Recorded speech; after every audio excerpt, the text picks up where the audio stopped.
há alguma coisa em Francisco que me chama muito a atenção, que é uma consciência de que, não reunindo determinadas características, qualidades ou saberes que o autorizasse como um gestor, não se furtou em uma vaidade inútil, não se furtou à busca de complementação daquilo que supostamente seriam suas fragilidades. Então, eu gosto de pensar em Francisco exatamente por esta clareza de consciência da fragilidade que ele tinha para atuar na gestão, se é que essa fragilidade realmente existe, é algo que se busca esclarecer. Esse reconhecimento dessa fragilidade que o colocava numa condição bem humilde de exercício do seu serviço, essa coisa me chama muito a atenção. Então, o que me aproxima de Francisco, o interesse por Francisco, é exatamente essa perspectiva do serviço bem humilde, como colaboração à causa, ao propósito da organização, ao espírito, ao carisma dos maristas. Acho que, em princípio, é isso. Muito bom, Leão. A gente aproveita, já que você está com a palavra, e nós temos um tempo agora na oficina em que cada um de vocês é convidado agora a aprofundar, então, um pouco da vida de Francisco a partir de um solo epistemológico, né? ou de uma perspectiva do conhecimento. Leão, você tem uma expressão que, inclusive, é freiriana, que você sempre fala do cerco epistemológico para a gente, quando a gente vai refletir sobre determinado assunto.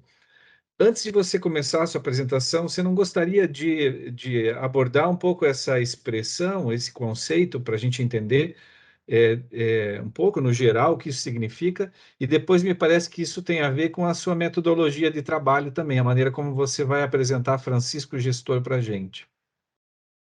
O Diógenes, o Paulo Freire tinha, de fato, e muitos aí conhecem isso, tinha essa ideia muito clara de que começar a trabalhar, seja escrevendo, ou seja, pensando numa reflexão, ele sempre prezava por aquilo que ele mesmo dizia, fazer um cerco epistemológico ao objeto. A primeira coisa que ele deixava bem claro é que existe uma forma curiosa de se aproximar de um objeto do conhecimento, que ele dizia que era uma curiosidade espontânea, e qualquer pessoa se comporta de forma desavisada, é o comportamento natural do ser humano. Ao ser interpelado, ele age e reage com certa curiosidade, mas ela é espontânea. E a curiosidade epistemológica era aquela que fazia metodologicamente um esforço de realizar um cerco epistemológico ao objeto. Quer dizer, o esforço de conhecer começa a ser mediado por algum recurso da inteligência, dependendo da formação, dependendo da área que você tem, um método se coloca à disposição do raciocínio para aproximar do objeto. O que ele gostava muito de fazer e que me chama muita atenção também é que ele gostava principalmente de, neste cerco epistemológico ao objeto, produzir as questões e as perguntas que faziam dar conta do objeto naquilo que ele tinha de universal.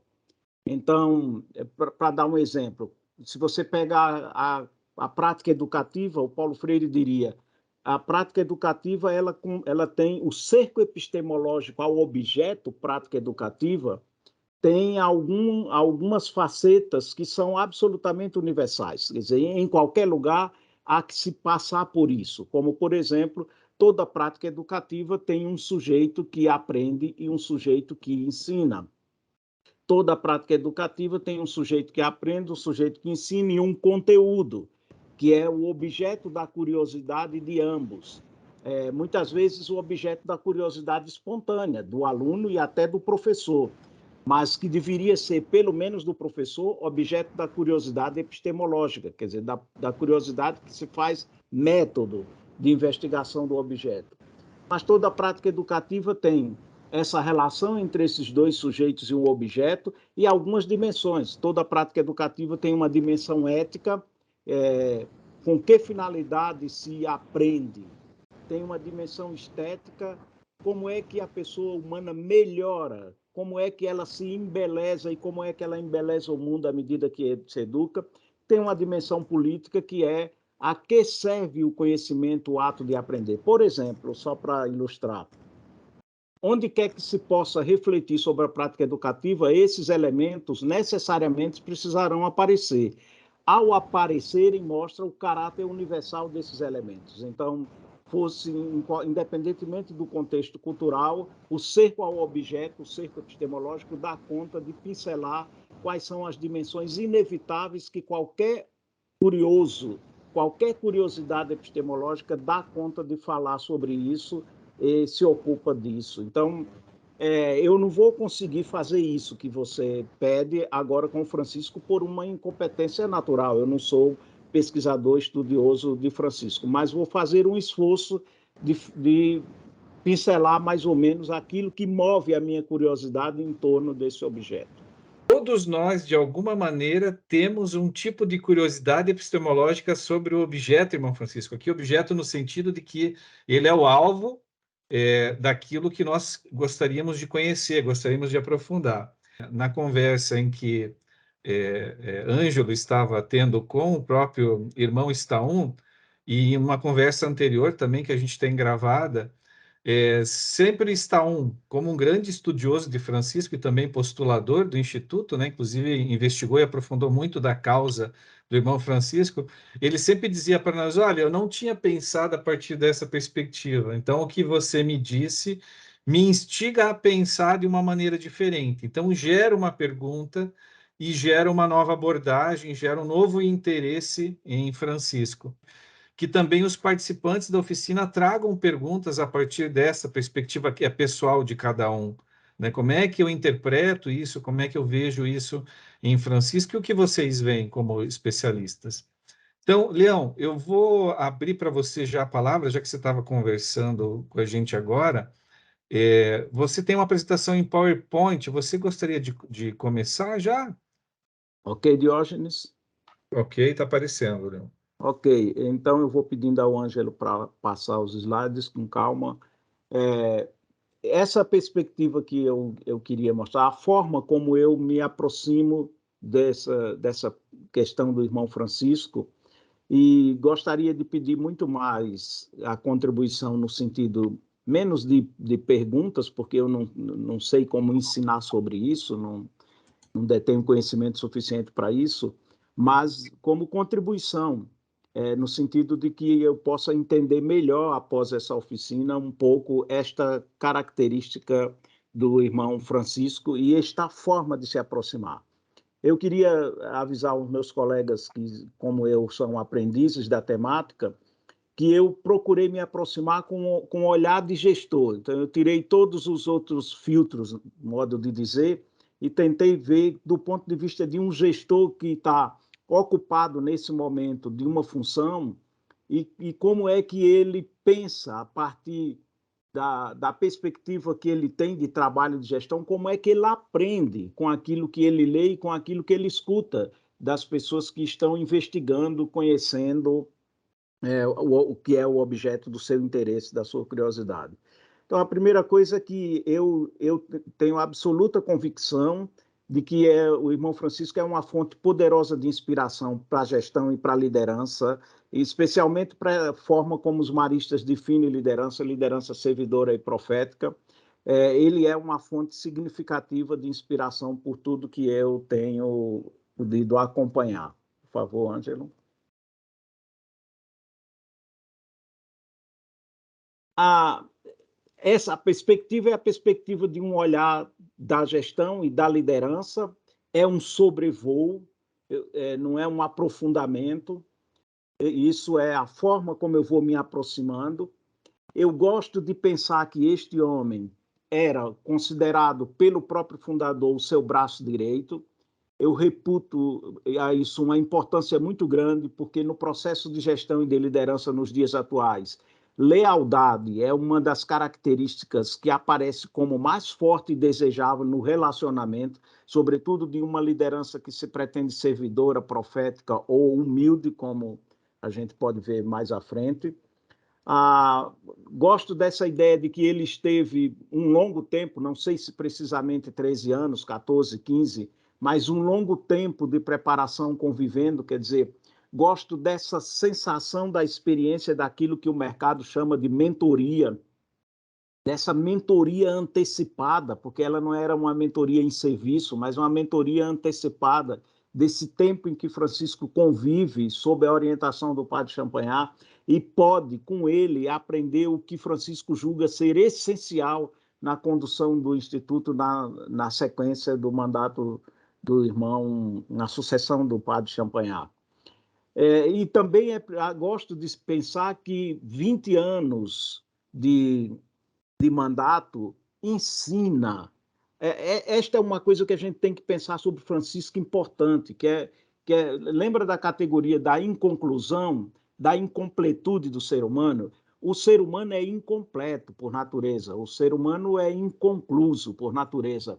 Esta inconclusão não me diz apenas de uma diferença entre o humano e o animal irracional, não me diz apenas dessa diferença entre um homem e um rato. Essa diferença me diz o seguinte: cada um de nós está sendo provisoriamente uma versão. Isto significa que hoje eu sou um pouco menos do que serei daqui a 5 dias. Isto é, eu saberei menos hoje, eu sei menos hoje do que saberei daqui a 5, 10 dias, um mês, um ano.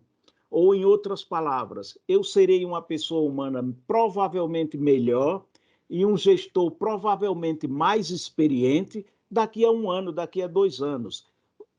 O irmão Francisco ficou 20 anos. Não é possível em 20 anos, mesmo que se tivesse alguma dificuldade, alguma fragilidade do ponto de vista da administração, não é possível nada a aprender. Então, não é possível chegar ao final do mandato e continuar sendo percebido, por exemplo, como uma pessoa que não estava preparada para administrar. Eu gosto dessa perspectiva. Eu vi ali a pergunta do irmão Lanfrey, me chamou muita atenção essa ideia do o que teria faltado a Francisco para que ele pudesse ter sido considerado superior geral, um grande superior geral, e não apenas um irmão de alta espiritualidade, como os textos que introduziram essa sessão demonstraram. Eu não sei se essa pergunta é uma pergunta em que o irmão Lanfrey admite, por exemplo, nem ele saber, ou se essa pergunta é absolutamente provocativa, no sentido de dizer o seguinte: o que mais seria necessário, por exemplo, para mostrar que esse homem tinha sido um grande superior geral, do ponto de vista de gestão, inclusive? E me chamou muita atenção essa frase do Fabiano: dia virá em que será preciso fazer justiça e elevar a ambos no mesmo pedestal. A primeira sensação que eu tenho é de que entre o padre Champagnat e o irmão Francisco há uma continuidade muito íntima, alguma diferença de personalidade, mas uma continuidade muito íntima, como se ambos tivessem tido estreitado profundamente o relacionamento e como se o irmão Francisco tivesse realmente entendido o que me parece que foi, entendido profundamente o que inspirava e movia o padre Champagnat e revelado nessa sua experiência todo o compromisso dele com a perspectiva do padre Champagnat, do carisma fundacional. Ok, Ângelo?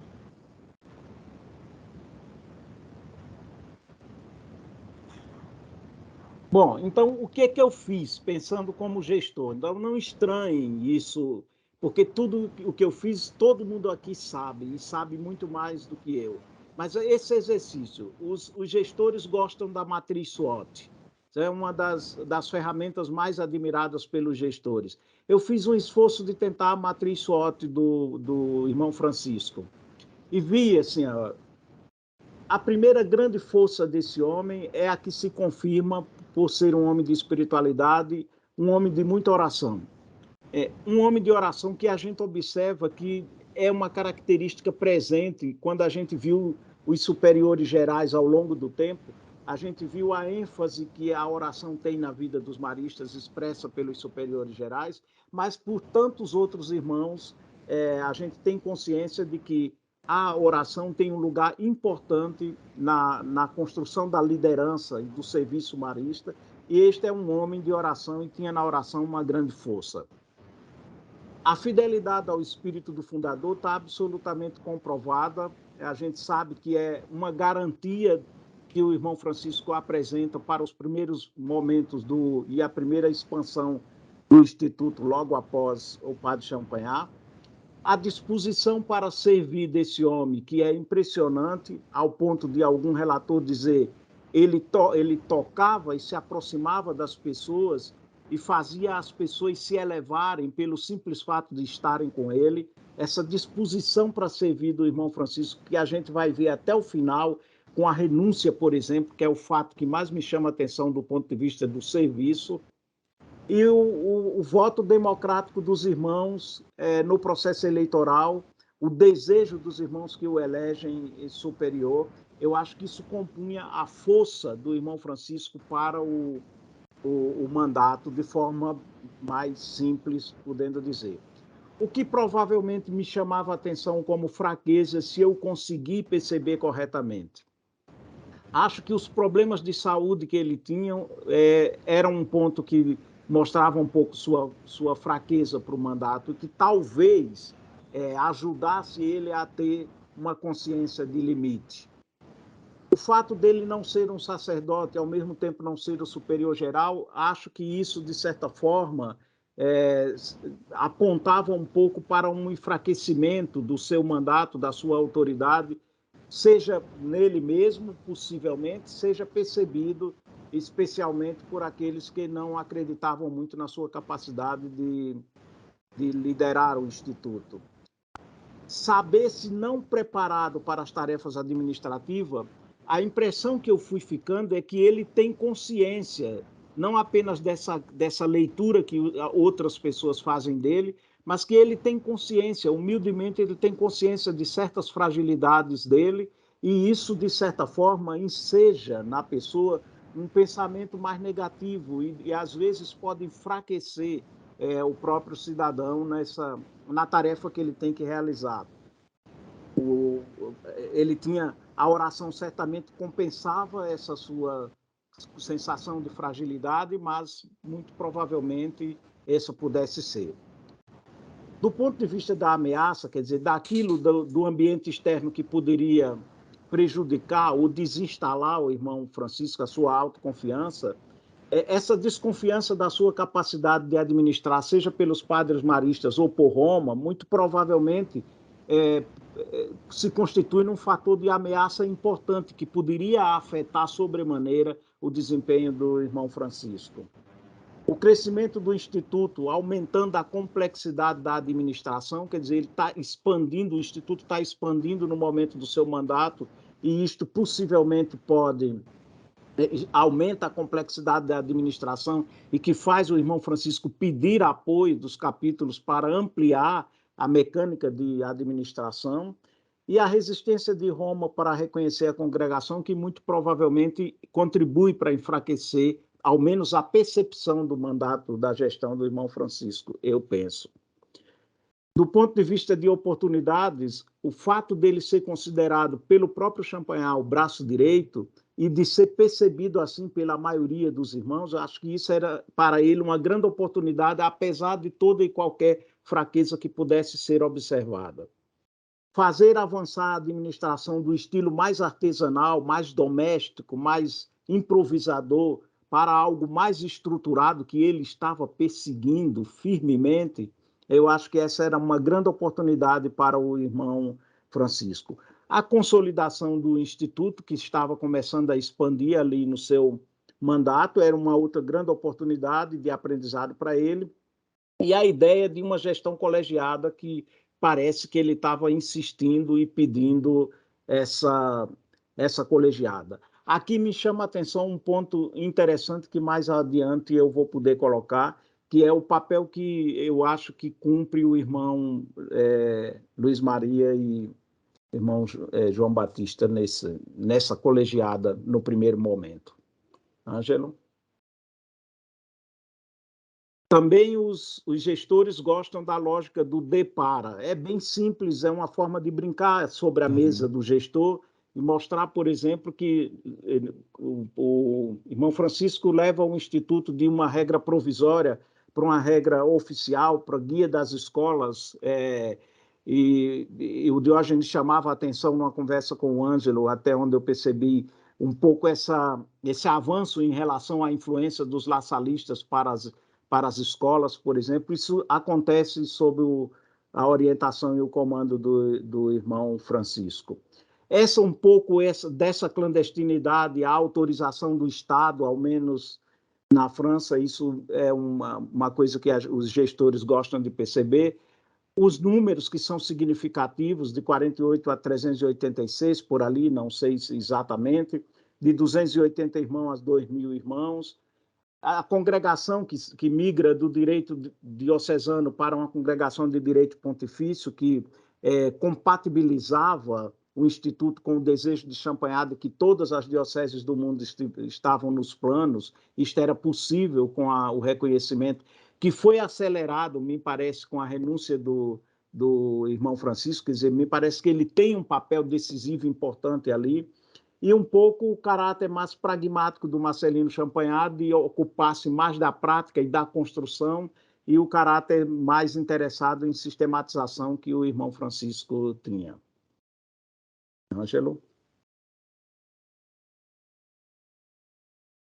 Aqui, então, depois de pensar de onde de parte para um e para outro na minha leitura, eu procurei, então, verificar o seguinte: mas o que vai calçando a gestão do irmão Francisco? Porque os resultados parecem admiráveis, são admiráveis no mandato dele. O que vai calçando, então, esse jeito dele de fazer gestão?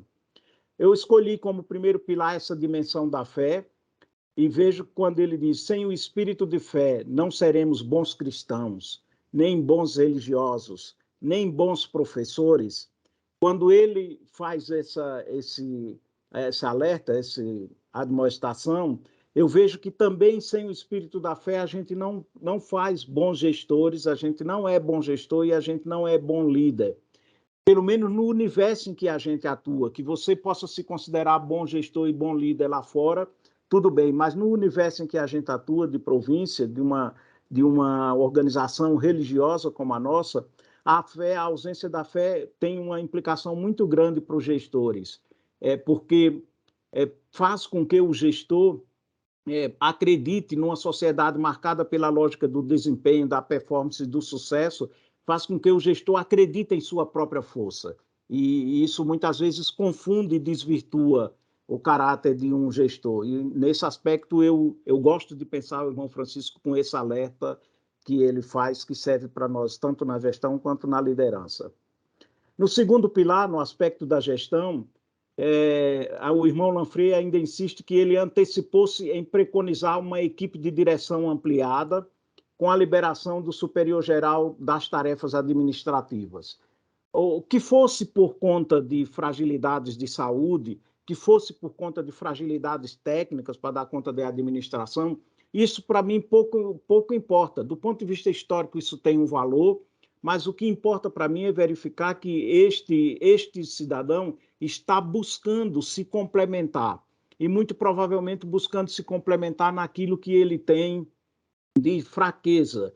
Quer dizer, quando a gente olha, por exemplo, para o irmão Luiz Maria ganhando empoderação, exatamente por empoderamento por ser um grande gerente, quer dizer, por ser um cara que reunia uma condição e uma qualificação para a gestão mais forte do que o irmão Francisco, e eu vejo, por exemplo, a habilidade do irmão João Batista para a redação, para a sistematização. O irmão Francisco muito provavelmente vai se liberando dessas atividades para fazer algo que ele entende que dá conta de fazer, o que é o mais importante, e vai aqui uma lição muito importante de humildade para os nossos tempos, na divisão de tarefas que a gente vê na sequência, no terceiro pilar. O irmão Sean Seymour faz uma diferença nesse livro recente de Vozes Maristas sobre liderança, dizendo que há uma diferença entre líderes e gestores. Segundo ele, gestores fazem as coisas corretamente. O líder faz o correto. Essa diferença que o irmão Sean Seymour faz de liderança e de gestores, líderes e gestores, importando menos se eu concordo com essa diferença ou não, o que importa é que o irmão Francisco, eu vejo o irmão Francisco fazendo isso, que é oportunizando ao irmão Luiz Maria que tenha maior participação no mandato dele, ocupando-se das tarefas administrativas e ele se ocupando da coisa correta a ser feita. É quando eu vejo, por exemplo, em nossos superiores, quando ele diz assim, o superior é o servo de todos aqueles aos quais parece comandar. Essa ideia de que o líder ele parece comandar, mas ele, na verdade, é a pessoa que se coloca a serviço daqueles que ele parece comandar.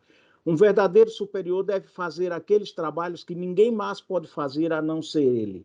E parece que o irmão Francisco estava muito convencido de que, por exemplo, a direção espiritual dos irmãos era uma tarefa que ele devia se ocupar e que nenhuma outra pessoa devia fazer por eles. E aqui reside uma coisa interessante, me parece, que é, ao menos se não compreendo bem o que acontece com o irmão Francisco, mas para os gestores atuais importantes. Eu vejo que, por exemplo, a melhor forma de compor uma equipe é pelo reconhecimento das fragilidades do próprio gestor, daquilo que ele tem como fraqueza e a busca de pessoas que, uma vez alinhadas com o propósito da empresa, a missão da empresa ou da instituição ou da organização, complementam, por assim dizer, com suas capacidades, com suas potências, complementam a fraqueza dos gestores. Então, o gestor que se coloca na perspectiva humana de se colocar transparentemente diante dos seus liderados, escolhendo aqueles que vão ajudar ele a comandar, exatamente pela possibilidade de complementar suas fraquezas. Essa é uma dificuldade que a gente encontra nos gestores e nos líderes atualmente e que eu intuo que está presente no irmão Francisco de uma forma que me chama a atenção. Angelo? Bom, então, mesmo correndo o risco de não entender corretamente o que acontece com o irmão Francisco, o que eu aprendo depois disso com ele? A primeira coisa é a consciência clara e honesta sobre as minhas limitações pessoais e profissionais. Acho que um grande gestor e um grande líder pode aprender isso com o irmão Francisco. Quer dizer, quanto mais clareza eu tenho das minhas fragilidades, sejam elas pessoais ou profissionais, tanto mais eu tenho chance de ensejar a outras pessoas a participação coletiva naquilo que eu estou fazendo, que é o processo de liderança. E eu acho isso muito bonito. Isso, como diria o Paulo Freire, é de uma boniteza que impressiona. Depois, escolher as pessoas certas é considerar não apenas o contexto cultural, o alinhamento daquela pessoa com a cultura da organização, mas o complemento às limitações. Quer dizer, eu gosto dessa ideia de que a pessoa certa no lugar certo não é apenas a pessoa que detém o conhecimento técnico mais avançado, mas é a pessoa que complementa a fraqueza daquele que lidera, complementa a fragilidade daquele que lidera. Quando eu admito que alguém que comigo forma equipe me complementa, eu atribuo a ela um valor diferenciado em relação a uma pessoa que supostamente seria meu liderado. Então, a liderança perde a sua assimetria para ganhar uma horizontalidade muito maior que empodera a todos. Fazer a coisa certa, quando o irmão Francisco diz assim, olha, há coisas que só o superior geral pode fazer e ninguém mais pode fazer por ele, que é uma dificuldade dos nossos tempos, sobretudo de gestores e líderes de viés autoritário, com uma perspectiva centralizadora muito grande, tem dificuldade para largar, para delegar, para abrir mão de tarefas para poder empoderar outras pessoas. Então, fazer a coisa certa, me parece que dá para aprender com o irmão Francisco, que é observar a missão em minhas decisões, e me parece que ele considerava profundamente em todas as suas decisões o carisma, especialmente aquilo que o padre Marcelino Champagnat tinha o orientado. animar e cuidar das pessoas, e os relatos dão conta de que ele se interessava pelas pessoas e que elas ficavam sempre melhores depois que com ele se encontravam. Isso é fundamental. E ele havia julgado que dirigir espiritualmente os irmãos era uma coisa importante. Colocar o futuro da organização em perspectiva, eu acho que essa é uma outra coisa, que é fazer a coisa certa. O líder tem que estar ocupado disso, e quando ele renuncia o seu mandato, de certa forma ele está dizendo, vale muito mais o futuro da instituição do que o mandato de alguém. Então, quando a gente olha, por exemplo, os países hoje, quando a gente olha o Brasil, a dificuldade que tem um político, por exemplo, de renunciar, a luta que os políticos no Brasil têm, por exemplo, para se manter no poder, mesmo sabendo que erram, mesmo sabendo que afetam negativamente o povo, a sociedade, e mesmo assim eles lutam desesperadamente para permanecer no poder. Esta visão de que muitas vezes eu deixando a minha função, eu posso favorecer a que outro leve adiante de uma forma mais brilhante do que eu aquilo que precisa acontecer, é algo que eu aprendi e ficou mais forte em mim com essas leituras que ando fazendo do irmão Francisco. Fundamentalmente, acho que aprendo que nunca ser obstáculo às mudanças. Acho que essa talvez é uma lição não apenas para os líderes. Quanto mais a gente vai ficando, digamos assim, vai aumentando o tempo de casa nos empregos que a gente tem, mais a gente vai ficando seguro de que as coisas que a gente acredita são as melhores. E sem perceber, a gente termina virando obstáculo às mudanças que as empresas, as organizações precisam fazer. E com o irmão Francisco, com o seu ato de renúncia, eu acho que a gente aprende claramente que não ser obstáculo a mudança nenhuma me parece uma coisa interessante. Mas, como eu disse, essa é uma leitura muito superficial do irmão Francisco, que eu faço como gestor, é o esforço de tentar olhar aquilo que os estudiosos estão dizendo e de fazer algumas ilações, muitas vezes imperfeitas, para a minha prática de gestor, e eu me inspiro e gosto de me inspirar. E, evidentemente, que aceito como aprendiz todas as correções que forem necessárias para pensar corretamente a minha prática. É isto. Muito obrigado. Obrigado, Leão.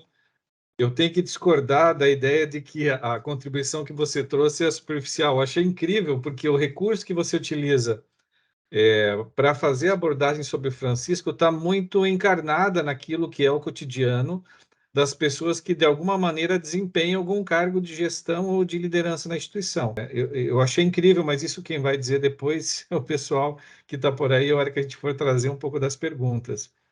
João, queria passar a palavra para você. O João vai trazer. Bem, a formação do João é teologia, filosofia. O João vai trazer para a gente uma outra abordagem, para a gente ir cercando, então, o irmão Francisco, né, o nosso objeto de hoje. João, por favor. Não sei se você vai projetar alguma Vou, coisa. vou, vou projetar, sim.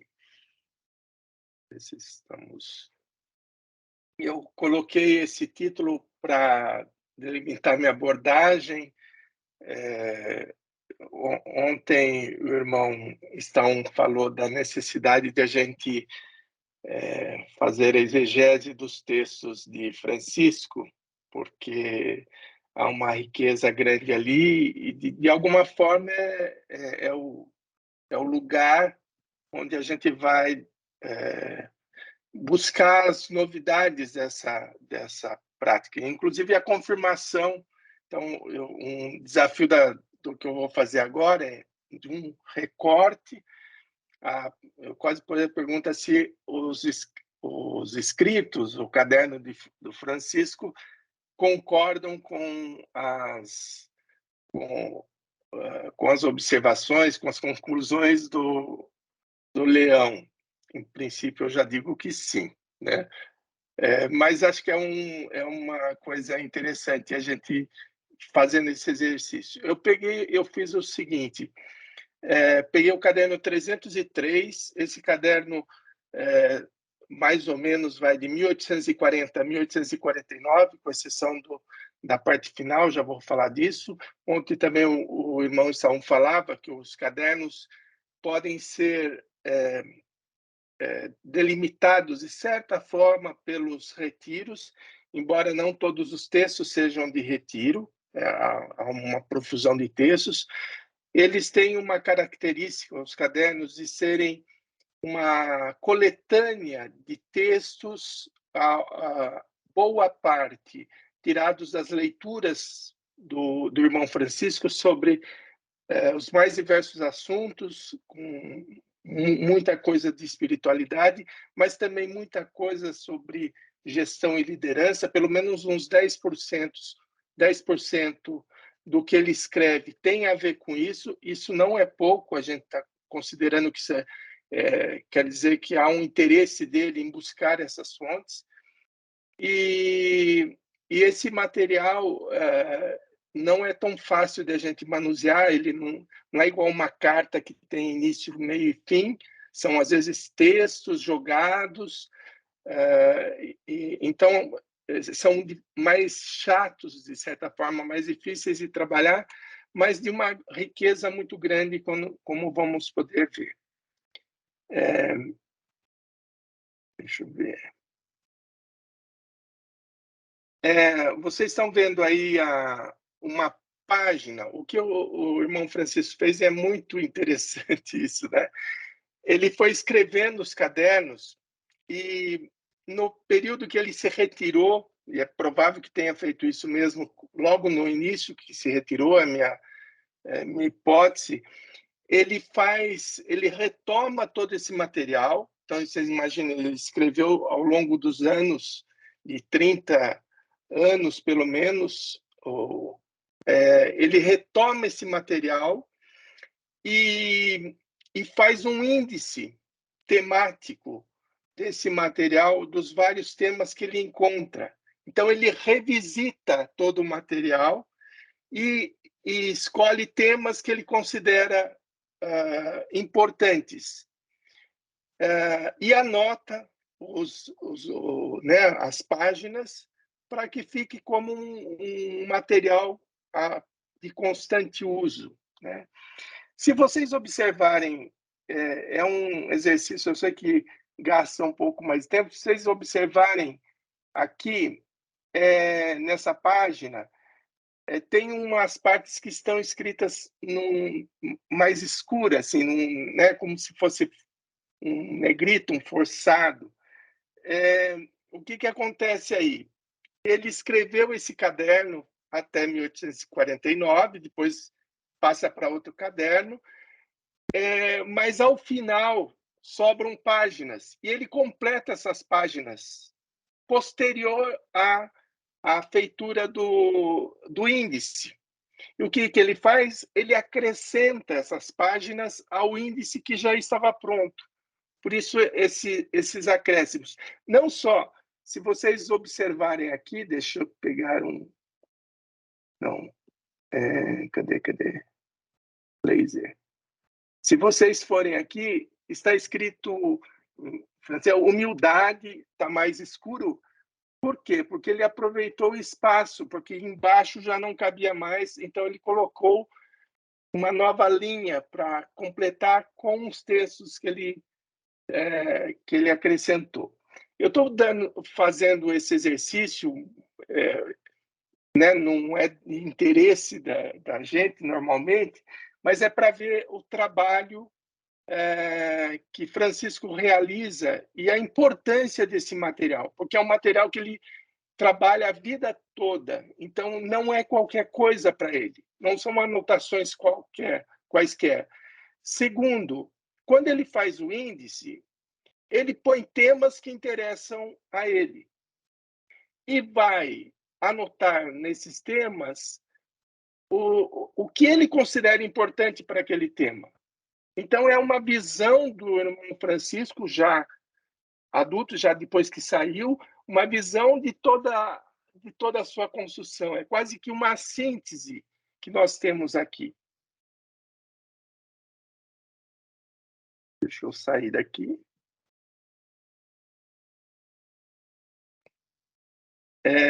Aqui é um recorte, o que eu chamava atenção, e eu vou trabalhar com 4 termos melhor, eu vou trabalhar com um termo, mas 4 termos que estão relacionados com liderança e gestão. Ele tem o termo direção, emprego, governo e superior. E se vocês virem, superior é um pouco mais, tem 61 anotações, 61 indicações de página, governo 44 e um pouco menos emprego e direção, ao todo está mais ou menos uns 10%. São 145 citações, as quais 33 repetidas, ou seja, aparece em governo, em superior ou direção, que é normal porque são temas relacionados. E agora, eu fiz o seguinte, eu peguei do governo todos os textos que ele indicou, então só do governo, não é tudo, e procurei juntar esse material a partir de 4 temas. E eu vou apresentar aqui rapidamente os textos, porque acho que interessa para a gente ter contato com esses textos, tá bom? E vocês vão ver que são textos muito interessantes. O primeiro tema é reflexão sobre o seu papel de líder, ou seja, como Francisco se olha como líder, como gestor. E são textos, em geral, na primeira pessoa aqui. Por isso tem um valor. Não são propriamente cópias, mas já são reflexões pessoais. E olha o primeiro. Não pensar senão em minha função, não me ocupar senão de minha função, estar completamente para a minha função, para a glória de Deus, a honra de Maria, o bem da religião. Eis o que deve ser minha vida. Ou seja, para ele ser líder e gestor nesse momento, não é uma coisa à parte, não é um desejo de se livrar disso. Ele entende que aquilo é a sua função. Ele entende que aquilo foi dado para ele como missão. Um outro texto muito precioso, e acho que esse a gente deveria pegar assim, daqueles textos bons, né? Ele fala o que é gerir, o que é liderar. Refletir, típico dele, recomendar a Deus, a fé, fazer executar. Não executar, fazer executar, porque ele entende que ele é superior, ele é aquele que faz as coisas rodarem, não é aquele que faz as coisas. E me parece de uma clareza incrível isso, né, do papel que ele exerce. E seja em relação aos dois, dos quais já falamos, seja em relação aos outros irmãos. Então, isso aqui corrobora aquela ideia que o Leão já apresentou da colegiada, ou do papel do que só ele pode fazer. Ele sabe que só ele pode fazer, executar, porque cabe a ele fazer isso. Aqui é uma oração bonita que ele dá a São Miguel, que é o chefe dos anjos, né? Então ele fala que São Miguel, que tão bem conduzis e sustentais os santos anjos, orai por mim, a fim de que conduza e dirija da mesma forma os irmãos a mim confiados. E, por fim, nessa parte, ele dizendo, sou o administrador, o econômico do Senhor. Ou seja, ele entende que a missão dele é uma vocação, é uma missão divina. Devo prestar-lhe contas diariamente da minha grande administração, veja, da sociedade em geral e de cada uma de minhas ações em particular. E ver de que maneira faço para valer o talento e a competência que ele me confiou. Ou seja, Francisco não tem dúvida de que ele foi vocacionado para ser líder e de que ele tem talento e competência. Certamente não todos os talentos, não todas as competências, mas ele não se considera um coitadinho. Ele não é um coitadinho que está ali fazendo um papelzinho. Ele sabe qual é o papel dele. Isso, para mim, eu estou falando porque é um repensar o papel do irmão Francisco dentro do Instituto. E eu acho que não se dá o devido valor, como o irmão Lanfrey disse, ao papel dele como superior geral no Instituto. O segundo tema é compreensão teológica, ou seja, como ele relaciona liderança e gestão, o seu papel, de um ponto de vista da visão teológica. O primeiro, ele põe essa expressão, né? Governo, unidade e trindade. Então, já supõe no governo não só a unidade, mas a trindade. A bondade dispõe tudo, a sabedoria ordena tudo, o poder executa tudo. Então, essas coisas que vão se relacionando na gestão. A gestão não é só executar, não é só o poder, é também a bondade que dispõe das coisas, a sabedoria que é capaz de perceber e de fazer as leituras de cenário e tudo mais. Esse outro texto, Deus quer governar, conduzir e proteger suas criaturas pelos seus ministros. E ele se considera um ministro e ele passa isso para frente. Sua fidelidade e seu zelo e sua consciência serão amplamente recompensados, assim como a maldade, a preguiça e a negligência. Esses temas de maldade, preguiça e negligência, ele sempre coloca como pecados capitais dos gestores e líderes, né? Eles atraem terríveis castigos. Esse texto ele pega da imitação de Cristo, por isso está a indicação aí. Se buscais unicamente agradar a Deus e servir a vossos irmãos, gozareis de liberdade interior e espiritual. Lindo isso daqui, né? Quer dizer, o serviço nos torna livres. O serviço deixa os gestores, os líderes, mais livres, não apertados. E aqui 3 frases que me chamaram muito a atenção, porque já indicam quem está em forma, né, firmeza, esse vocativo, firmeza sabe, discreta, firmeza, que sabe pedir e exigir o que é justo e razoável, sem irritar nem desencorajar. Precioso. Ó verdade que ilumina o espírito, caridade que abraça o coração, eternidade que anima a vontade, esteja sempre comigo. E, por fim, ó exterior. Então, tem muito a ver, também, o gestor, ele expressa fácil, o exterior tem um papel importante. E se fala de grave e amável, sempre esse jogo, né? Que inspira o respeito e ganha confiança. Imagem da inocência e da paz interior. Me parece como se uma oração, né? Não fica claro aqui se ele está falando do Espírito Santo, de Deus, pouco importa, eu diria, mas é uma relação bonita que ele estabelece com Deus na sua missão de liderança. Terceiro tema, relação entre superior e comandados. E aqui aparece uma imagem muito comum nos textos, que acho que vem de Champagnat e que ele retoma de outros autores espirituais, que é a ideia do navio, o superior, o gestor, como aquele que pilota o navio, né? E quem pilota o navio, ele fala assim, o pilotar não quer dizer que você é o mais nobre, porque quem pilota conduz príncipes e reis. Um superior, por estar à frente de outros, não é nem melhor nem maior diante de Deus. Esse texto, não exatamente assim, essa ideia está em Saint-Gilles, que é um autor jesuíta francês. E aqui é uma curiosidade. Esse texto, como está no caderno 303, dos anos 40, aparece exatamente igual no livro O Bom Superior, que o irmão João Batista Ferreira vai publicar mais tarde.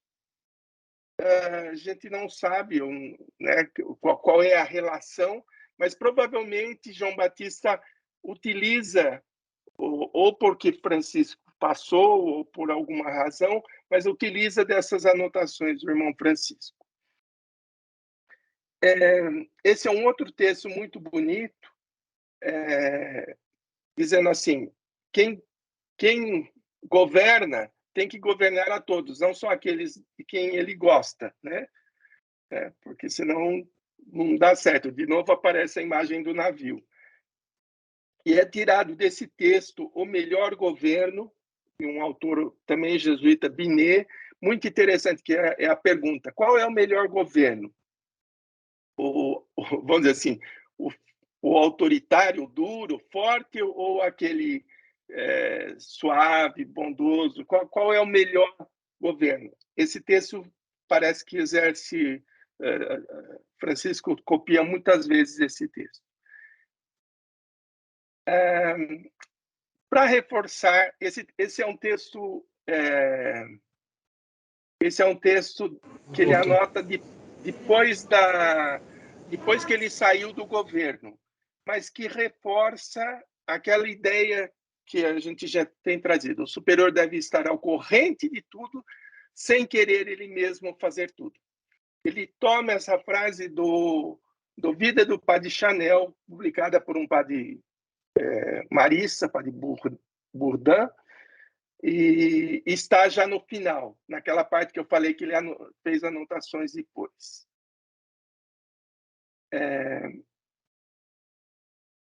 Características do governo. Aqui tem alguns textos a mais, vamos ver se vamos rapidinho. Novamente, ele pega do Melhor Governo e ele faz uma comparação com um tema que é muito caro a ele, que é a medicina. Então, ele fala assim, aqueles produtos que são emolientes, né, ou que não têm sabor, que não, né, eles ajudam a aliviar o estômago. Os amargos e aromáticos fortificam o coração. Então, nessa relação entre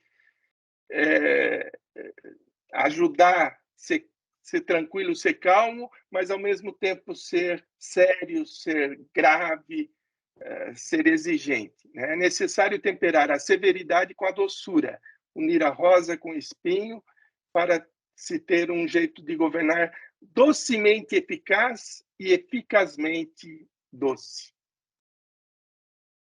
E aqui tem uma lista que vem desse livro O Melhor Governo, mas que ele copia, portanto, se ele copia é importante, e eu diria que são 5 conselhos que cabem muito bem hoje em qualquer gestão.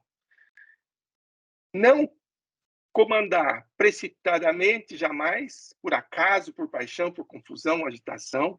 Não contestar, jamais com obstinação, mas dar ao coração fechado tempo de se abrir e se acalmar. Isso é precioso, né? Recusar com pesar e por necessidade e concordar de boa vontade e sem cerimônia. Fazer-se amar e respeitar, amando cordial e paternalmente e tratando os inferiores como superiores em virtudes e méritos. Isso é a humildade de que falava o Leão há pouco tempo. E, por fim, depois de uma falta reparada, agir exteriormente como se ela não tivesse jamais sido cometida. Diga se isso não é boas dicas para uma liderança hoje. Né? Ainda, aqui é uma série, né, que ele fala, sobretudo, do jeito. Ar sereno, doce, modesto e sempre igual, simples e nobre. Face aberta, esse é um tema muito comum, né? A face aberta, não fechada, carrancuda, amável, encorajadora, mas que não tem nada de livre, assim, de libertina, de familiar no sentido, né, de frívola. Gravidade doce, eis o que ganha todos os corações. E a autoridade de uma mãe terna sobre a sua pequena e querida criança pode ser vista ao mesmo tempo como a maior de todas as autoridades e de todas as servidões. Assim deve ser a autoridade de um superior. Ele é designado não para ser servido, mas para servir e se sacrificar. Leão copia a frase, está no... Francisco copia essa frase e tem tudo a ver com liderança servidora e também profética, né? E, por fim, nessas características, um superior deve ser um pai eterno, amigo devotado, diretor esclarecido, pastor diligente. Me parece que cabe também para toda a liderança. Pai ou mãe, né? No sentido de acolher, um amigo que é capaz de se entregar, esclarecido, competente e pastor diligente. E Ser instruído é um tema que volta muitas vezes a Francisco, então ele considera importante que um gestor conheça as coisas, tenha informação. Ele diz: ser instruído traz duas vantagens. Se decide menos, porque se sabe melhor as situações, e se decide melhor. Eu achei isso fantástico, né? Assim, como o conhecimento permite uma gestão mais racional, a gente diria, né? Mais coerente também. Falar pouco e suave, pouco e bom, pouco e simples, pouco e amável. Ele toma isso de São Francisco de Sales, mas acho que são palavras que ajudam a gente também, né, aos faladores. E queria terminar com um parágrafo tirado de 1848, ele copia das orientações do bispo de Nancy e de Toul, por ocasião das eleições. Nesse ano foram realizadas as primeiras eleições, foi um período conturbado, mas que favoreceu a igreja. E o bispo dá essa orientação. Por sua atualidade, me parece importante. Todos os cristãos são um povo de irmãos. E aqui é importante porque Francisco está lendo, né? Nós somos irmãos e todos os cristãos são irmãos. Então, só aqui já teríamos um tema muito interessante para abrir hoje de sinodalidade, de eclesialidade, de não clericalismo, né? Unidos interiormente pela tríplice ligação de fé, esperança e caridade, as virtudes teologais, e olha, unidos exteriormente pela tríplice ligação de liberdade, igualdade e fraternidade, que são os ideais da Revolução Francesa. Ou seja, o bispo propõe que se una, né, a fé cristã com esses ideais da Revolução Francesa, claro, somente com o Evangelho que pode fixar o sentido, né, a compreensão de tudo isso e tornar a prática salutar. E parece que Francisco, de alguma forma, também quando olha a sua gestão, ele está olhando para uma gestão que é nutrida interiormente pela fé cristã, pelos princípios mais fortes, mas também exteriormente por aquilo que é necessário, por uma gestão que olha para o exterior e que busca ali a riqueza que pode ajudar a melhorar a sua gestão. Diria, por fim, que assim, a gente precisa aprender mais de Francisco. Acho que ele tem uma riqueza incrível, acho que ele está longe de ser volto a falar assim, um gestor medíocre, um superior geral medíocre. Ele é um grande superior geral. E não só pelos números, mas pela sua visão. E eu penso que o Instituto Marista deve a Francisco essa ideia de uma visão mais colegiada da gestão e da liderança. Não porque não tivesse em Champagnat, estava lá já, mas é Francisco que, de alguma forma, sistematiza isso, coloca isso na prática, a despeito de tudo aquilo que vão fazer, inclusive com ele, né? Mas acredito mesmo que, por aquilo que a gente vê em seus cadernos, ele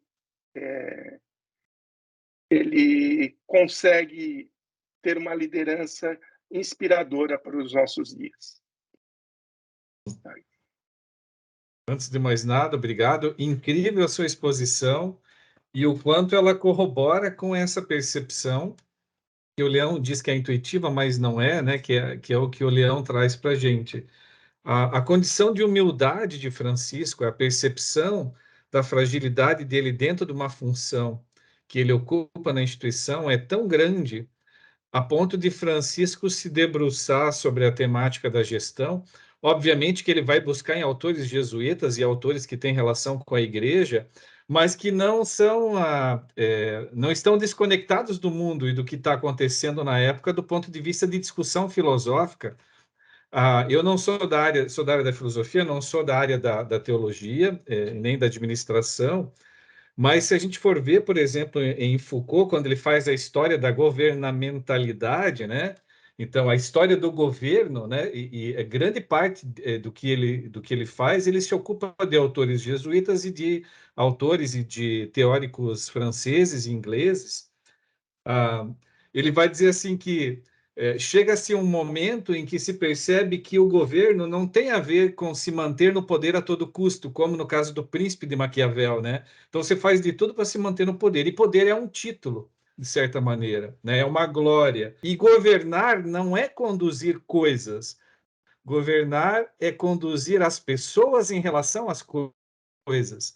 Então, sempre a atuação de Francisco está no sentido de ele ser percebido como uma pessoa que lidera, porque sabe, ou tenta pelo menos aprender a lidar com as pessoas o tempo todo, né? O tempo todo ele tá tentando trazer a figura do pai, a figura daquele que ensina, não daquele que condena, a figura daquele que ajuda a pessoa a reconhecer o seu próprio potencial, e que é muito do que o Leão traz também.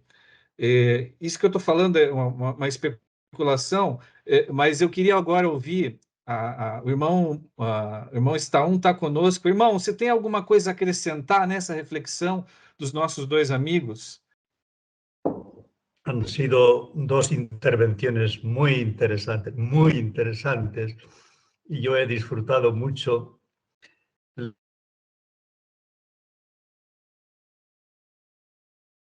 que vibran dentro de mí sobre Francisco. Lo más interesante que me ha suscitado es la pregunta esa, ¿qué le faltó? Y los dos han estado haciendo unos aportes muy interesantes, pero mi pregunta no sería tanto qué le faltó, sino qué nos aportó con el modo como él gestionó y sobre todo el modo como él terminó su gestión. Porque hay que tener en cuenta que Francisco triunfa donde Marcelino fracasó. Pero Francisco fracasa donde no triunfó el hermano Luis María. Luis María no consigue la aprobación de las constituciones. 40 años estuvieron litigando los maristas con Roma sobre las constituciones. Y esto podemos decir que es un fallo de su gestión. En primer lugar, hay que contar que Francisco termina su mandato sin tener una normativa con la que dirigir el instituto y una normativa con la cual él puede poner fin a su mandato porque ha acabado un periodo. En realidad, Francisco y los hermanos, el capítulo, se encontraron con una disyuntiva muy fuerte. Han conseguido la aprobación del instituto en 1850, digo que en 1851, cuando es aprobado el instituto por el gobierno francés, el gobierno les pide unos estatutos y los elaboran pues, el Consejo General, el régimen que se decía entonces, los dirigentes que están en torno a Francisco. Una de las conclusiones o uno de los estatutos que introdujeron fue el que les causó mayores dificultades después para gestionar la aprobación de las constituciones en Roma. Y es que en los estatutos con los que son reconocidos oficialmente por el gobierno francés, dice que el superior general es superior general de por vida. Y en Roma esto no lo aceptan. En Roma tienen experiencia de un montón de congregaciones francesas que acaban de llegar, hacen una evolución en ese momento en la congregación de obispos irregulares sobre cómo tratar, cómo organizar las constituciones de las nuevas instituciones que les están solicitando, y se dan cuenta de que hay que poner límites, de que hay que poner periodos de mandato, que lo de superiores generales de por vida no es práctico. Pero los hermanos no pueden perder el gran triunfo que han conseguido donde fracasó Champagnat. Si han aprobado el instituto en Francia, ¿cómo ahora van a renunciar a unos estatutos que le dan la legalidad y el funcionamiento de la misión?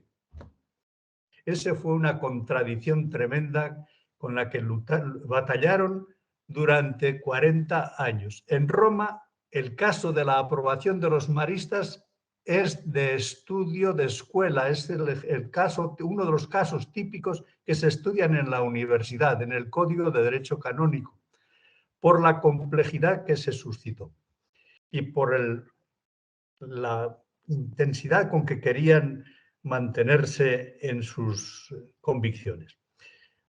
Pero esto indica, por un lado, un gran aprecio de Francisco por el instituto, por el triunfo de Champagnat.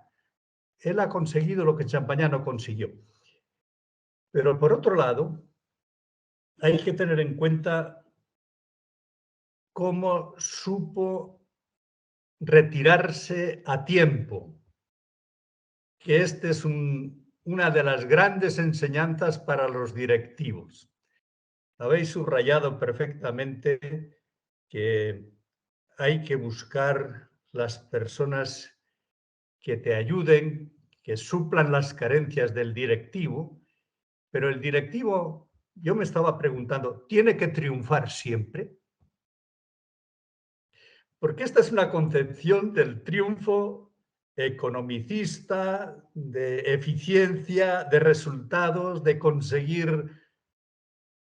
Y Francisco es que no triunfó retirándose a tiempo. No nos ha traído un formidable ejemplo de humildad para un directivo, porque se retira.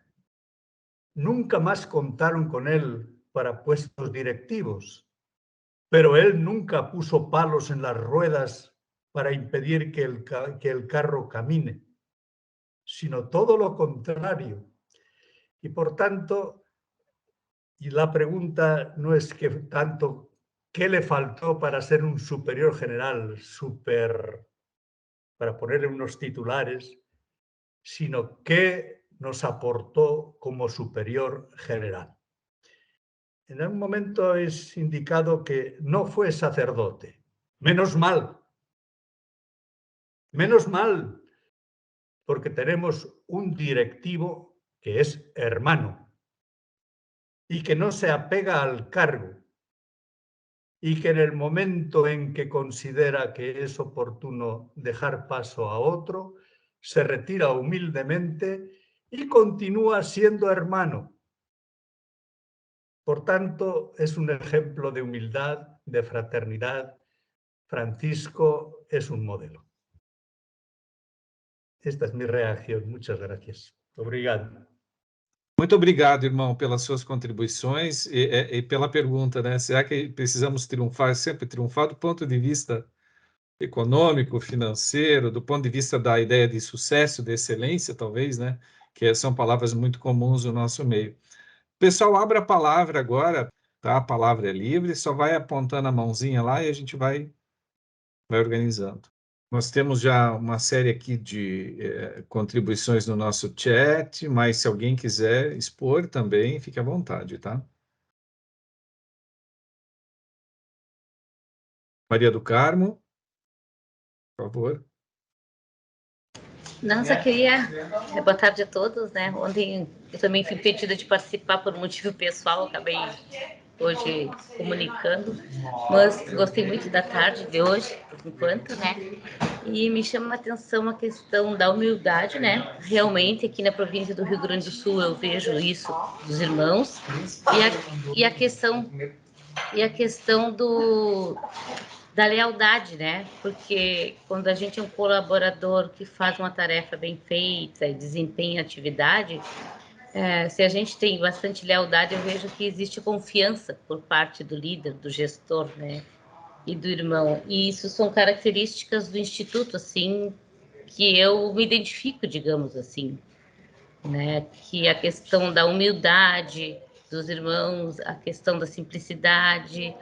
E eu vejo que nas cartas, né, de Francisco, em toda a trajetória ali, isso sempre se fez presente. Então, eu acho assim que essas oficinas são bem produtivas nesse sentido para a gente continuar, né, com esse espírito de família, porque às vezes a gente está tão assim arraigado no fazer, fazer, fazer. Por exemplo, eu aqui na mantenedora, na província, cuido da certificação da filantropia. Agora mesmo é um período que assim eu estou escutando e estou atento aos relatórios, então, mais para a troca de mantenedora, decisão de incorporação.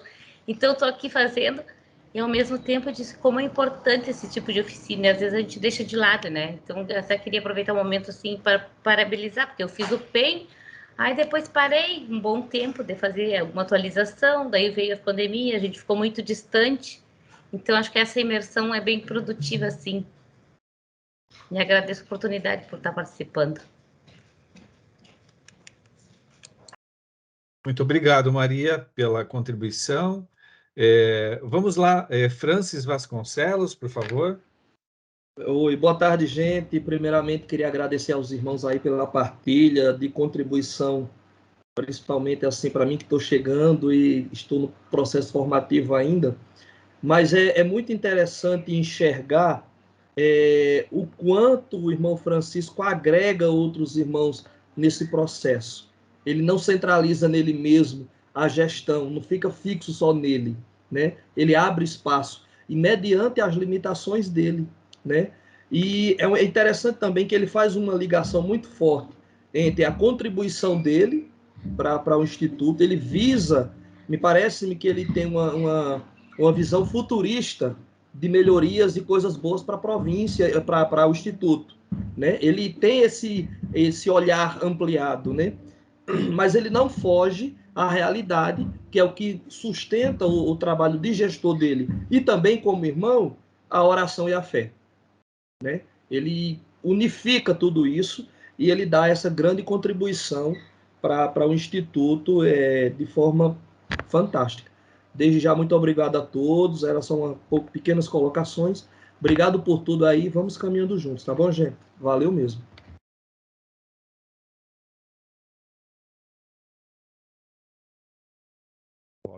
Obrigado, Francis. Isabel, por favor.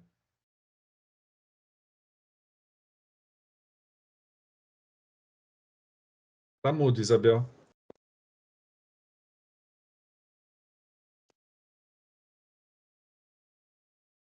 Fazendo uma conexão no ontem e no hoje, eu percebi em Francisco que os maristas herdaram, ganharam de Francisco. Primeiramente, a paciência. O termo que eu diria assim, mais sobressaído foi gestor, gestão.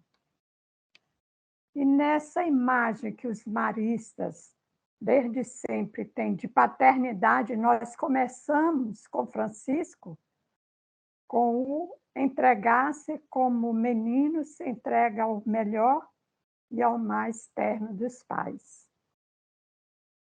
Então, esse sentido de paternidade e maternidade, tanto é que eles pegaram a boa mãe para ser a superiora, por essas características de maternidade.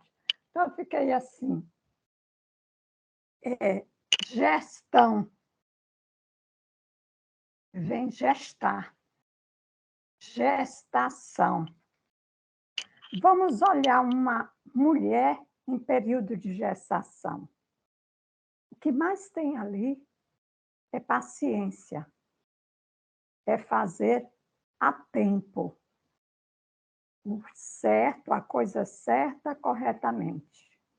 Quando se ouve dizer que uma mãe quer apressar o nascimento, a gente, como mulher, diz assim, tá doida, vamos dar tempo. Então, Francisco fez o quê? Naquela simplicidade, ele foi gestando as características, ele foi gestando a sua gestão. Ele não se limitou a dizer, eu não sei, eu não posso, mas vamos fazer. Tanto é que nasceu aí a nossa gestão colegiada, né? E muito bem nos expôs. O que eu tenho de mim, o que me falha, para eu pegar no Gustavo, no André, no Alex, na Maria do Carmo, aquilo que pode completar, não para mim, mas para a missão. E isso a gente aprendeu certamente de Francisco. Obrigada. Muito obrigado, Isabel. Mariana. Olá, gente. Boa tarde, então, novamente. Primeiro, eu acho que antes de parabenizar, eu gostaria de agradecer muito ao Leão e ao João, hoje pelas exposições. Irmão está um, lógico, né, por ontem. Foi muito rico conhecer mais do irmão Francisco, e hoje a gente conseguir, talvez, ter esse olhar um pouco mais na prática, né, no cotidiano aí dos gestores. Gostei muito, particularmente, quando o João trouxe para a gente o melhor governo ali, que lindo aquelas reflexões que o irmão Francisco traz, são atemporais e mostram a humanidade, né? E eu acredito que ontem, assim como a Isabel fez, né, de trazer assim, um pouquinho de ontem e de hoje, a gente consegue perceber que um líder humano, um líder que acompanha, né, esse bom gestor é aquele que o irmão Francisco mostrou ser altamente espiritualizado. Né? Ontem o irmão Estaum trouxe aquele coração puro, aquele coração terno, aquele coração temente a Deus, né, de irmão Francisco, e hoje a gente viu como que essa espiritualidade dele se põe no cotidiano, né, se põe nas suas práticas, no seu trabalho. A gente desenvolve, né, trabalha no corporativo hoje com desenvolvimento de liderança, e a gente vê assim aquela primeira passagem de liderança quando o gestor acaba de ser gestor, né, que passa de um cargo de técnico, né, de execução para uma coordenação, para uma supervisão. A gente percebe aquele medo de assumir a responsabilidade de fazer gestão de pessoas, né, de tantas, de cuidar de vidas, né. E aí eu vi hoje quando o Leão trouxe, né, e João também, que talvez o irmão Francisco também não estava preparado no momento que assumiu, né? Então, quantas coisas que a gente pode trazer, né, dessa espiritualidade da vida do irmão Francisco para as nossas formações também, né? Eu já vi vários pontos ali que eu fui tomando nota para depois a gente também levar isso de alguma forma lá para o corporativo, que eu acho que tem muito a contribuir nessa formação de gestores. Quando o Leão trouxe o processo de mentoring, que o irmão Francisco, né, passou durante anos aí com o Champagnat, né, e o quanto que a gente tem falado disso, né, no nosso cotidiano, nessa preparação para os sucessores, o quanto que a gente precisa abordar mais isso, e a gente pode trazer que na nossa história, né, é fato. A gente teve o irmão Francisco, que foi acompanhado por Champagnat, e talvez no momento não estava pronto ainda, mas ele foi acompanhado aí ao longo dos anos por tantos outros irmãos que o ajudaram aí nessa colegiada. Gostei muito, agradeço demais já a oportunidade dessa oficina riquíssima, gostei bastante, é um tema que eu também tenho estudado um pouquinho, eu e Ângelo estamos também namorando alguma coisa relacionada aí à gestão de desempenho, quanto que Champagnat fazia as suas formações, e isso, esse momento aqui hoje me enriqueceu bastante, agradeço bastante aos dois aí. Muito bem, muito obrigado, Mariana. Alex. Oi, gente, boa tarde. Fazer eco de um dos pontos aqui que eu procurei anotar, que me chamaram a atenção, né, e também me levaram a pensar aqui na prática. Francisco reconhece a fragilidade que tem e busca fazer tudo com disponibilidade e serviço, disse o Leão, né? Há diversos atributos para além dos técnicos para ser gestor. Então, eu concluo o seguinte, que foram justamente esses atributos que ajudaram o irmão Francisco a sanar aquilo que lhe faltava, né? Foram esses atributos dele, sobretudo a dimensão de fé, de certeza aonde ele deveria chegar, que o ajudou a encontrar meios para superar isso. Mas também, olhando para a prática, o contrário também se faz verdade, no meu entender, né? Às vezes se tem o atributo técnico, né? Aliás, a capacidade técnica, e falta alguns atributos para melhorar a gestão como um todo. Então, acho que a gente sai daqui, pelo menos eu, é assim, com essa percepção. O que será que em mim hoje está mais forte, olhando para o Francisco, né? O que ele nos ensina? É essa parte mais técnica ou é essa parte de outros atributos? Aonde eu preciso ir para ir me qualificando de uma maneira integral mesmo, né? A gente fala de uma educação integral, eu preciso olhar para mim e para quem está perto de mim com esse olhar, né? O que mais me falta, o que eu mais tenho, e assim a gente segue. É isso. Obrigado. Muito obrigado, Alex, pela sua contribuição. Pessoal, infelizmente o nosso tempo está bem exíguo. A gente vai encerrando as participações. Antes de mais nada, gostaria de agradecer imensamente aí, Leão, João, pela generosidade de vocês em partilhar essas intuições, partilhar esses estudos, essas reflexões que são pessoais, mas que também encontram embasamento no dia a dia, né? É aquilo isso que nos constrói como instituição, né? O fato da gente olhar para o nosso passado, entender as nossas raízes, o quão forte elas são, e poder renovar diante dos desafios do tempo atual, com muita segurança de que nós temos elementos da nossa liderança, elementos da nossa história que nos ajudam a sempre refletirmos e entendermos um pouco mais o nosso DNA e a nossa missão. Então, eu agradeço imensamente de coração a partilha de vocês, e também, irmão Staum, né, por ontem e por hoje. Daqui a pouco o Ângelo vai fazer também formalmente essa finalização da oficina, mas já estendo aqui a minha gratidão a todos vocês. Ângelo, se você me permite, já que a gente está com o tempo, nós vamos mudar um pouco da programação. A ideia hoje era nós fazermos uma pequena degustação, né, de um material que nós estamos fazendo um pré-lançamento na Oficina do PEN, então em primeira mão para vocês, que é uma série documental de podcast sobre os nossos superiores gerais. Nos últimos 3 anos, a gente se dedicou à pesquisa dos superiores gerais e foi lançado um livro chamado Nossos Superiores Gerais, mas a aprendizagem que esse material nos trouxe era de que nós precisaríamos fazer justiça à história das lideranças que conduziram a instituição de Champagnat até o momento atual. E como a gente faria isso? Né? Talvez Staum trouxe uma palavra, uma reflexão que é correta, né? Não mostrando líderes que são triunfantes ou que tiveram governos triunfais, mas apresentar esses líderes maristas dentro da sua humanidade, a partir de 3 perspectivas. Uma visão tridimensional de cada um dos nossos superiores gerais, claro, dos falecidos, a gente não vai falar dos superiores que ainda estão vivos, né? Então, a gente vai ter o episódio 1A, que é a biografia, episódio 1B, que é sobre a gestão e liderança, e o episódio 1C, que é sobre a espiritualidade de Francisco.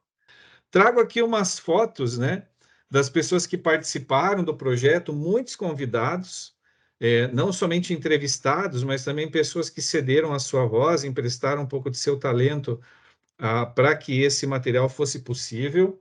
Um grande inspirador e um grande incentivador desse projeto foi o Leão, para que a gente pudesse desenvolver esse projeto olhando para os superiores. Esse material foi gravado todo na Diretoria de Identidade, Missão, Evocação e Memorial Marista. Participação aqui, Décio, da Juliana Galini. Não aparecem todos aqui, porque algumas pessoas gravaram em casa. Nosso irmão Afonso Leve está por aí, Afonso? Interpretando Marcelino Champagnat. Interpretando Marcelino Champagnat, as vozes, né, do Ângelo, narração vinhetas da Juliana Fontoura Galini, Padre Colim, interpretado pelo César Leandro Ribeiro, É uma participação do irmão Alan Frei, eu só faço uma sonora sobre a voz dele. O irmão Francisco, criança, né? O filho da Mari, né, Mari? Sim, ele ficou super feliz com essa participação. Irmão Francisco Jovem, o Vitor Berti, o irmão Avit, interpretado aqui pelo Diogo Galini. Nos outros episódios, a gente vai trocando as pessoas. Talvez alguns de vocês recebam convites também para participar desse projeto, para fazer uma interpretação. Então, a gente se sentiria lisonjeado se vocês topassem. Então, estou partilhando com vocês aqui esse material. Ele provisoriamente está no YouTube, tá? Depois a gente vai migrar ele para outros canais daí do nosso Farol 1817. Ok? Eu acho que é isso, Ângelo. Eu agradeço. A gente não tem tempo, já estourou um pouco o nosso tempo. Queria que você finalizasse, então, e conduzisse agora para a fase final da nossa oficina. Obrigado, pessoal. Muito obrigado, Diógenes. Quero agradecer o Diógenes, quero agradecer o Leão, quero agradecer o João, quero agradecer o irmão Antônio Staum, e na pessoa deles, todos e todas que aqui estão nessa oficina temática do bem, os irmãos que aqui se fazem presentes, são muitos irmãos aqui, minha gratidão a vocês, irmãos, é sempre muito bom poder estar com vocês.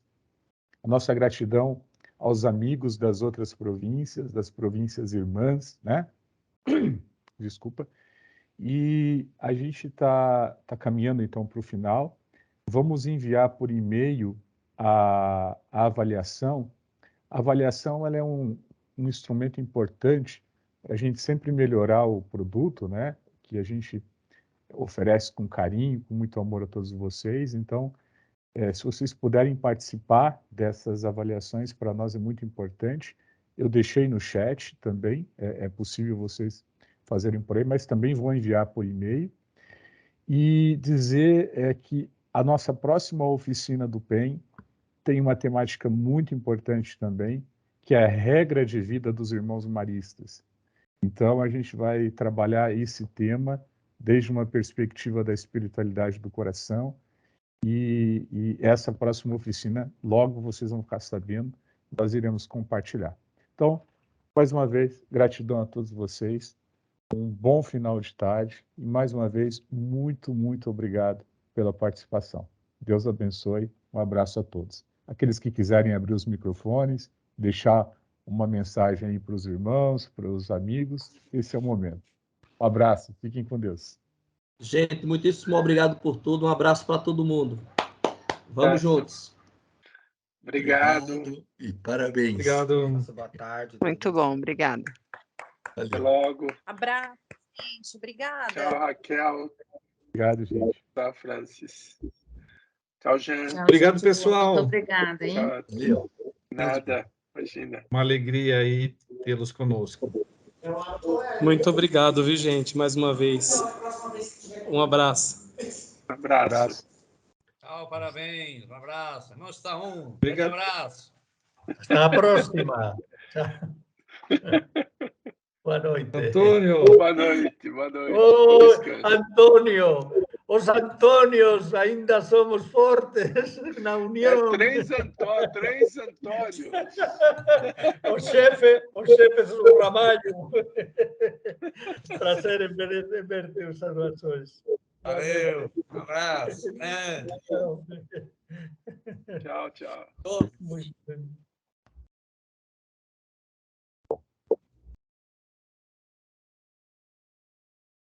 Muito bem.